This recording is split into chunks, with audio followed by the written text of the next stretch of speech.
I am mistaken for a professional athlete, quite a bit actually. Not sure why some of you are laughing. I don't appreciate that very much. Sure, nobody's going to mistake me for quarterback of the Broncos, although I could have played middle linebacker for them yesterday, apparently.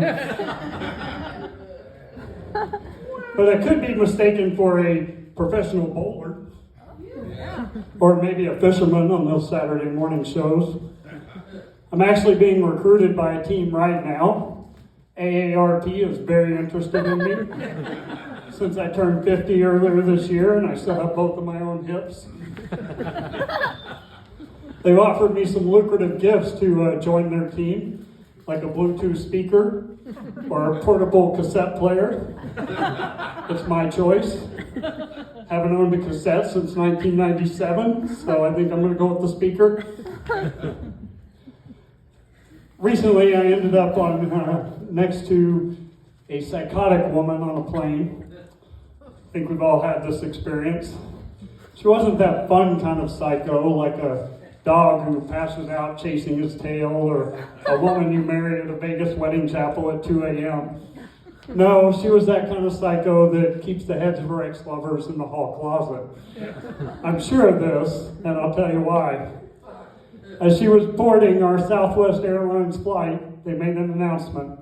Nobody has to sit in the middle seats. Just proceed to the back, and everybody can have aisles and windows. As the plane broke into cheers, Psycho Woman decided she needed the middle seat in my row. So as she sat down, I asked her if she had heard the announcement. She said, yeah, I just didn't want to walk to the back of the plane.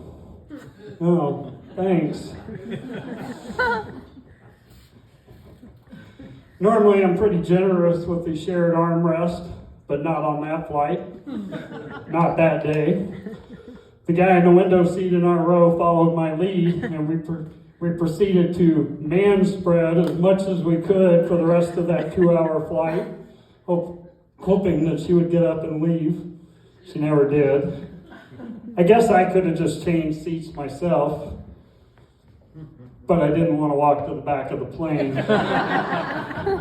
And damn it, I was there first. Besides, have you ever seen the people who sit in the back of a Southwest Airlines flight? Kind of reminds me of this crowd a little bit, actually. So I got my real revenge when the flight landed in Denver. I proceeded to sit in my aisle seat as the entire plane filed past our row 6 seats. She pleaded with me several times, can you please just let me out? My response, I don't feel like walking to the front of the plane right now. Speaking of psychos, about a week ago I moved in with my girlfriend. I based this truly unscientific diagnosis of her on the fact that she's dating me. I get up at 3 a.m. to watch Korean baseball games. I decided to take up stand-up comedy at age 50, passing instead on a lucrative athletic career with AARP. I also decide how much respect to give people by whether I think I can take them in a fight. I highly respect all of you, except maybe that guy. So you can understand why I would have some reservations about someone who chooses to date me and then invited me to move into her home. My concerns were warranted the very first day I moved in. Went to the bathroom, sat down, did my business, reached over to grab the toilet paper, and it was positioned so that it was under the roll. Folks, it's worse than I thought. Psycho woman from the plane probably puts her toilet paper on that way, right after pulling it out of the closet where she keeps the severed heads. Thank you, that's all I got for you tonight.